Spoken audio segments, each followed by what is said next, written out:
बिस्मिल्लाहिर्रहमानिर्रहीम। अस्सलाम वालेकुम दोस्तों, मैं गुलाम हैदर खोखर आज आप लोगों के साथ एक नई चीज़, नए मौजू पे बातचीत करने जा रहा हूँ। कुछ चीज़ें ऐसी हैं जो मैं आपके साथ शेयर करना चाह रहा हूँ।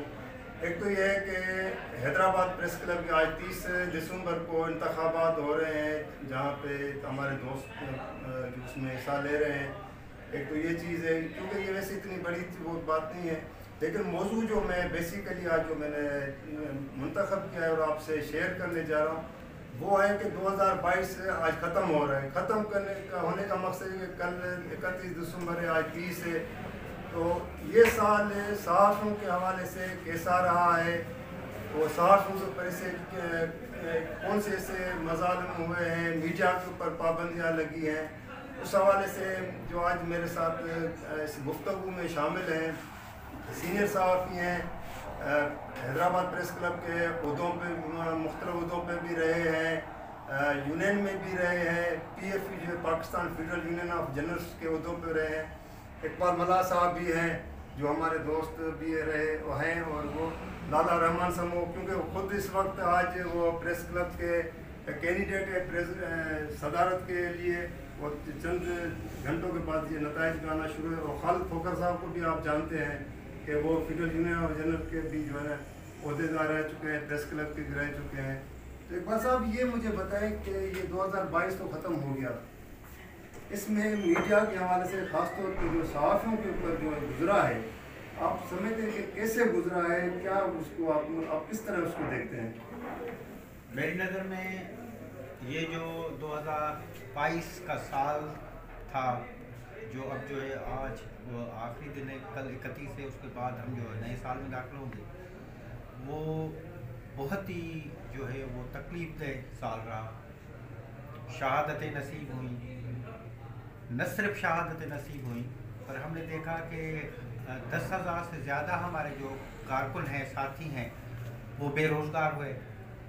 और प्रिंट और इलेक्ट्रॉनिक मीडिया के दोस्त जो है वो दो किस्म की सेंसरशिप्स, एक जो ज़ाहरी सेंसरशिप थी उसमें रहे, और दूसरी सेल्फ सेंसरशिप थी उसमें रहे।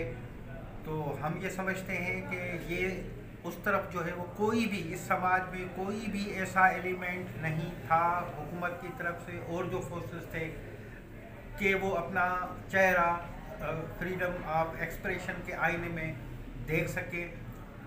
हर किसी पावर ने कोशिश की कि ये आईना टूटना चाहिए, तोड़ना चाह रहे थे, मगर मज़ाहमत भी थी। एक तरफ मज़ालिम थे तो दूसरी तरफ मज़ाहमत थी कि हमने PFUJ के प्लेटफार्म पे, हैदराबाद यूनियन ऑफ जर्नलिस्ट के प्लेटफार्म पे, जहाँ और जिधर भी जुल्म हुआ, सितम हुआ, बंदिशें लगाई गई, उसके ख़िलाफ़ जदोजहद में थे। और वो जदोजहद हम समझ रहे हैं कि न सिर्फ 22 मगर 23 में भी जारी रहे। लाला साहब, ये अभी इकबाल साहब ने जैसे यूनियन के हवाले से भी कहा कि हमने यूनियन के प्लेटफार्म से सहाफ़ियों के लिए जो अपनी एक जदोजहद की है और हकूक़ की भी बात की है, मीडिया के पाबंदियों का भी जो उसने जिक्र किया है। हमारे यहाँ तो यह है कि अगर कोई बड़ा सहाफ़ी जैसे अरशद शरीफ नाम तो था ना, कोई उससे बाकी चीज़ों से आप उसके इख्तिलाफ किसी चीज़ों पे कर सकते हैं, लेकिन नाम था, उसको जब शहीद किया गया, उसको कत्ल किया गया, और जिन हालात में उसको यहाँ से भी मुल्क से जाना पड़ा, तो आप समझते हैं कि जब ये सिंध में जब इस तरह के कोई वाक़यात होते हैं तो उसको एक महदूद दायरे तक तो रखा जाता है, लेकिन इस तरह बाकी जो ना मुल्की सतह पे उसको नहीं, उस नज़र से नहीं देखा जाता। जैसे मैंने आपको अरशद शरीफ की बात की, या बाकियों जैसे बहुत से लोगों के जो है वो FIR दर्ज हो जाती है तो उर्दू मीडिया बाकी जगहों पर भी उसको उठाया जाता है, लेकिन हमारे यहाँ सिंध में ये ख़ास तौर पे, तो ये आप क्या ये डबल स्टैंडर्ड होता है या सिर्फ ये है कि क्योंकि हमारे यहाँ सिंधी मीडिया है और उनकी एक महदूद सोच है, या इनको महदूद रखा जाए? देखिए अपना गुलाम हैदर, ये जो आप डबल स्टैंडर्ड की बात कर रहे हैं, ये तो आज से नहीं है। ख़ास तौर पर सिंध में तो जो रूरल पॉपुलेशन है, या ऐसे कहें कि जो पुराने सिंधी हैं, उनके साथ तो पाकिस्तान बनने के बाद से लेकर एक मखसूस रवैया अपनाया गया है। वो डिस्क्रिमिनेशन का रवैया है, डबल स्टैंडर्ड तो नहीं है, वो सोची समझी तौर पर ये सारी पॉलिसी स्टेट की तरफ से लागू की गई। नहीं होना चाहिए। जो उर्दू चैनल या अखबार जो खुद को कौमी अखबार कहलाते हैं या कौमी चैनल कहलाते हैं, तो ये बुनियादी तौर पर जो सिंधी मीडियम है वो भी कौमी है, इस लिहाज से कि सिंधी की ज़बान है। तो उनसे ताल्लुक़ रखने वाले जो सहाफ़ी हैं, उनके ऊपर तशद्दुद हो या कैदोबंद की सोबतें हों या कत्ल किए गए सहाफ़ियों को, तो ये बिल्कुल नोट किया गया है कि जो उर्दू चैनल हैं या अखबारात हैं वो उसको बहुत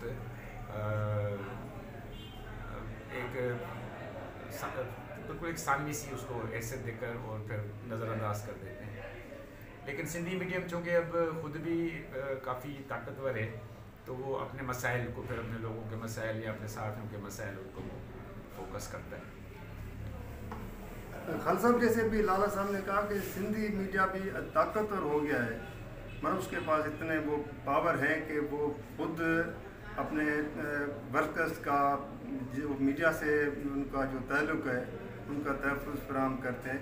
आप क्योंकि फेडरल यूनियन ऑफ जर्नलिस्ट में रहे हैं, डिप्टी सेक्रेटरी जनरल भी रहे हैं, वाइस प्रेसिडेंट भी रहे हैं, तो आप ये मुझे और हैदराबाद प्रेस क्लब के भी आप रहे हैं, यूनियन के भी हैदराबाद के भी आप सदर भी रहे हैं, सेक्रेटरी भी रहे हैं, मुख्तलिफ ओहदों के हवाले से। तो आप समझते हैं एक तो सिंधी मीडिया इतना वाकई ताकतवर पावरफुल हो गया है जो अपने कारकुनों का तहफ़्फ़ुज़ करते हैं, नंबर 1। नंबर 2 ये जो जैसे मैंने पहले कहा कि जो सहाफ़ियों को कत्ल किया जाता है, तो उसमें हुकूमत का जो रवैया होता है, बेसिकली जो है ना हमारी जो रियासत होती है, चाहे किसी भी पार्टी से उस हुकूमत का ताल्लुक़ हो, लेकिन वो चीज़ नहीं रहती है। देखने में यही आता है कि उनका सिर्फ फोकस जो होता है ना, या तो उनका होता है इस्लामाबाद मरकज़ है, ज़्यादातर ये होता है।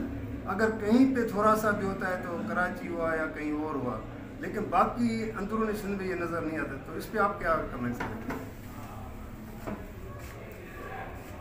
देखें, बिल्कुल ये बात तो है कि सिंधी मीडिया ने अपने आप को मनवाया है और अपनी पोजीशन उर्दू के बाद अगर कोई पाकिस्तान में किसी ज़बान की पोजीशन है तो वो सिंधी है, क्योंकि सिंधी में बहुत सारे अखबारात निकलते हैं और सिंधी के बहुत सारे टीवी चैनल्स भी हैं। तो इसलिए इस लिहाज के पाकिस्तान का उर्दू के बाद सिंधी का ही लैंग्वेज का आता है। लेकिन बात यह है कि जो बात डबल स्टैंडर्ड्स की हुई है वो बिल्कुल दुरुस्त है कि रूरल और अर्बन का जो चक्कर है, जो फ़र्क है, ये तो मोहतरमा बेनज़ीर भुट्टो साहबा ने भी फरमाया था कि लाड़काना और लाहौर का जो फ़र्क उसने भी बता दिया था। तो ये बिल्कुल अफसोसनाक बात है कि सारा फोकस जो मीडिया का है वो इस्लामाबाद होता है, उसके बाद अगर होता है तो कराची, लाहौर, उसके बाद बाकी पूरे आप कहीं भी रूरल में चले जाएं, इंटीरियर सिंध हो या मिसाल इंटीरियर पंजाब का तो ज़्यादा मुझे एक्सपीरियंस नहीं है, लेकिन सिंध में ये होता है कि सिंध के जो इशूज़ होते हैं या तो उनके लिए उर्दू मीडिया में उनकी अहमियत नहीं होती, या शायद वो समझते हैं कि क्योंकि वो रूरल का इशू है तो इस लिहाज से वो सिंधी, क्योंकि सिंधी ज़्यादा रहते हैं तो सिंधियों का सिंधी मीडिया उसको फोकस करेगा और हमारा इशू नहीं है। इस तरह से बातल की उनकी ज़ाहिर होती है।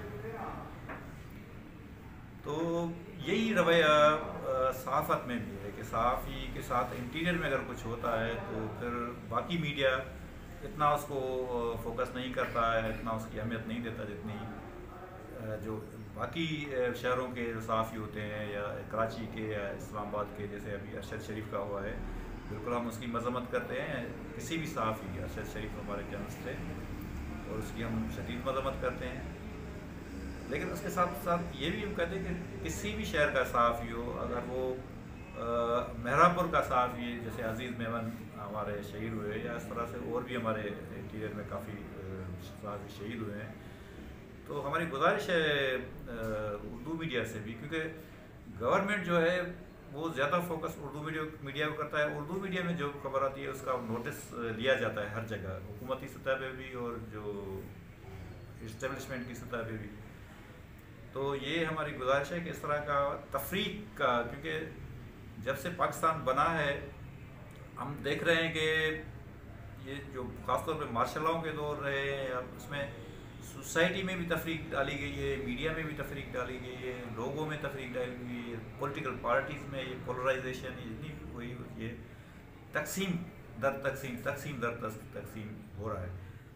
تو یہ تقسیم جو ہے بہت خطرناک چیز ہے سوسائٹی میں، کسی بھی سوسائٹی کے سیکشن میں ہو تو یہ خطرناک ہے. یہ آگے چل کے ملک اور اس کے لیے ٹھیک نہیں ہوگی. تو میں سمجھتا ہوں کہ ہمارے میڈیا کے خلاف جتنے بھی جو دور گزرا ہے 1 2 4 سال، خاص طور پہ 2018 کے بعد، تو یہ میڈیا کے خلاف میں سمجھتا ہوں کہ ایک سازش کی گئی ہے، صحافیوں کے خلاف سازش کی گئی ہے، میڈیا کو کنٹرول کرنے کی کوشش کی گئی ہے اور صحافیوں کو بے روزگار کرنے کی کوشش کی گئی ہے، اور اس میں ہمارے صحافی بے روزگار بھی ہوئے ہیں. یہ بھی سننے میں آیا، آپ نے دیکھا ہے کہ بہت سارے بے روزگار صحافی، ابھی کوئی رکشہ چلا رہا ہے، کوئی مزدوری کر رہا ہے، کوئی. تو یہ بھیانک صورتحال، جس آدمی نے 20-25 سال زندگی کے 30 سال صحافت میں دیے، اب آپ اس کو بے روزگار کریں گے، اب وہ کیا کرے گا؟ اس سے کون سا کام ہوگا؟ تو یہ ایک افسوسناک عمل ہے، سچویشن ہے. ہمیں دیکھنا ہوگا، سوچنا ہوگا، اور حکومتوں کو بھی آنکھ کھولنی چاہیے کہ یہ جو ہمارے اخبارات، میڈیا ہے، یہ ہماری آنکھ اور کان ہوتے ہیں سوسائٹی کی. تو اس کو توجہ دینی چاہیے، اس کو سیریس لینی چاہیے. اقبال صاحب، میں صرف آپ سے ایک مختصر، اب کیونکہ میں وائنڈ اپ کرنے جا رہا ہوں، تو مجھے یہ بتائیں آپ کو اس سال جو گزر رہا ہے، ختم ہو رہا ہے، میں ختم ہو چکا ہے، تو آپ کو کیا سرپرائز ملا ہے؟ کون سی ایسی چیز کی سرپرائز ملا؟ سرپرائز یہ ملا کہ صحافی بھوک اور افلاس کا شکار رہے. کوئی اچھی سی خبر ہی نہیں ملی کہ ہم شیئر کر سکیں. ہر طرف جو ہے وہ، کیا آپ کو میں جو رجیم چینج ہوا ہے، جس طرح یہ اس مرتبہ پہلی مرتبہ چلو آئینی طریقے سے ہوا، اس میں کیا سرپرائز ملا؟ سرپرائز یہ ہے کہ ہم نے تو دھرنے ڈیزائن کیے ہوئے تھے، لانگ مارچ تھا اور ایک طویل ہم جدوجہد میں تھے، اور ہم یہ توقع رکھتے ہیں کہ ماضی کو نہیں دہرایا جائے گا. لالا صاحب یہ کہہ رہے ہیں کہ ہم نے دھرنے بھی دیکھے، وہ ایک پلاننگ تھا. آپ کے نظر میں کہ بلاول بھٹو پیپلز پارٹی کے جو چیئرمین ہیں، اس کو ایک پارٹی کے صدر کے جا کے اس کی صدارت میں فارن منسٹر کا عہدہ قبول کرنا چاہیے تھا، یہ آپ کے لیے سرپرائز ہے یا یہ روٹین کا ایک میٹر تھا؟ نہیں، میرے لیے بلاول بھٹو کا جو فارن منسٹر بننا ہے وہ سرپرائز نہیں ہے. میرے لیے سرپرائز عمران خان کی حکومت ختم ہونا ہے، کیونکہ عمران خان جس پروجیکٹ کے تحت آیا تھا وہ پروجیکٹ 2030 تک چلنا تھا، اور 2030 تک یہاں پر بہت ساری چیزیں الٹ پلٹ دی جاتی ہیں، اور آپ جس طرح سے یہاں پہ بیٹھ کے بات کر رہے ہیں شاید آپ بات کرنے کی پوزیشن میں نہیں ہوتے. خالد صاحب یہ بتائیں، لالا نے کہا ہے کہ یہ عمران خان کی جو اس کے لیے سرپرائز تھا چینجنگ کا، یہ آپ سمجھتے ہیں کہ تھا یا نہیں تھا؟ یہ تو آپ کمنٹس کریں گے. کیا واقعی عمران خان کو 2030 تک لے کے جانا تھا؟ جو قوتیں ہم یہی کہتے ہیں نا اسٹیبلشمنٹ، وہ تو اسٹیبلشمنٹ کے خلاف ہو گیا ہے، وہ بالکل اوپن ہے. میرے خیال میں جتنا اس نے بات چیت کی ہے کسی اور نے تو نہیں کی ہے. دیکھیں عمران خان، یہ ہر آدمی جب پاور میں ہوتا ہے تو بات نہیں کرتا. یہ عمران خان صاحب تھے، جب پاور میں تھے تو اس نے تو کبھی نہیں کہا کہ مجھے کام نہیں کرنے دیا جا رہا، میرے اندر مداخلت تھی، ہاتھوں چیز مطلب مجھے کچھ نہیں کرنے، ہاتھ پاؤں باندھے ہوئے تھے، کچھ نہیں کرنے دیا. تو یہ جرت اگر اس میں اس وقت ہوتی کہ اس وقت یہ پاور میں رہ کے بولتا کہ مجھے یہ کچھ کرنے نہیں دے رہے ہیں، میرے ہاتھ پاؤں بندھے ہوئے ہیں، یہ ساری کام یہ خود کر رہے ہیں اور مجھے کچھ کرنے نہیں دیا جا رہا، تو پھر اس کی بات اور ہو جاتی ہے. لیکن پاور میں جانے کے بعد جو بات کرتے ہیں تو وہ جو ہے وہ اتنی اہمیت نہیں. وہ تو ہر کوئی بات کرتا ہے کہ مجھے حکومت نہیں چلانے دی، مجھے کام نہیں کرنے دیا. نواز شریف نے بھی کہا تھا، یہ اور لوگوں نے بھی کہا تھا، یہ بھی وہی کر رہا ہے. بات یہ ہے کہ بات عمران خان کی بھی نہیں ہے، بات پیپلز پارٹی کی بھی نہیں ہے، بات نواز لیگ کی بھی نہیں ہے. بات یہ سیدھی بات ہے کہ اگر اس ملک کو صحیح طریقے سے چلانا ہے तो मुल्क में जमहूरियत अपने रूह से कायम करनी होगी। और अगर जिन लोगों को मुल्क चलाना है और इसी तरीके से अगर चलाते रहेंगे तो आप चेहरे इमरान खान का लेके आएँ, आप चेहरा नवाज शरीफ का लेके आएँ, आप शहबाज शरीफ का लेके आएँ, असद जरदारी का लेके आएँ, किसी का भी चेहरा लेके आएँ, वो इसी तरह परफॉर्म करेंगे जो परफॉर्मेंस इन सब की रही है, आइंदा भी यही रहेगी। लेकिन बात ये है कि इन सबको समझना चाहिए कि मुल्क को अगर चलाना है, मुल्क को मुआशी तौर पर मुस्तहकम करना है, मुल्क की तरक्की चाहते हैं तो फिर नए तरीके से इस मुल्क को चलाना होगा। इस तरीके से अगर हमको मुल्क चलाना है तो मेरी मौजरत है कि ये इस तरह से मुल्क जिस तरह से पीछे जा रहा है, जिस तरह से हमारी इकोनॉमी जा रही है, इसी तरह से हम पीछे जाते रहेंगे और कोई तरक्की नहीं होगी। कोई इमरान खान लेके आए, कोई नवाज शरीफ लेके आए, कोई शहबाज शरीफ लेके आए, कोई असद जरदारी लेके आए, इस तरह मुल्क नहीं चलते। लेकिन इनको अगर मुल्क चलाना है तो मुल्क में जमहूरियत अपने रूह से उसको बहाल करना। दोस्तों बड़ी मेहरबानी, आप लोगों ने मुख्तसर में आपने अपना वक्त निकाला और आपने मेरे चैनल के लिए ख़ास GH के लिए। तो नाजरीन, आज यही मौजू था। अगर ये मेरी वीडियो आप लोगों को पसंद आए तो आप इसको शेयर भी कीजिएगा, लाइक भी कीजिएगा और सब्सक्राइब भी कीजिएगा। और नई वीडियो जो कल मैं रखने जा रहा हूँ वो बेसिकली 31 दिसंबर जो साल ख़त्म हो रहा है, तो उसके हवाले से कुछ नए इंकशाफात, नई बातें जो मेरे पास हैं, जो इस्लामाबाद के हवाले से, बाकी मुल्क के हवाले से। तो इंशाल्लाह कल नई वीडियो के साथ मैं हाज़िर हूँगा। उस वक्त तक इजाज़त दीजिएगा। अल्लाह हाफ़िज़।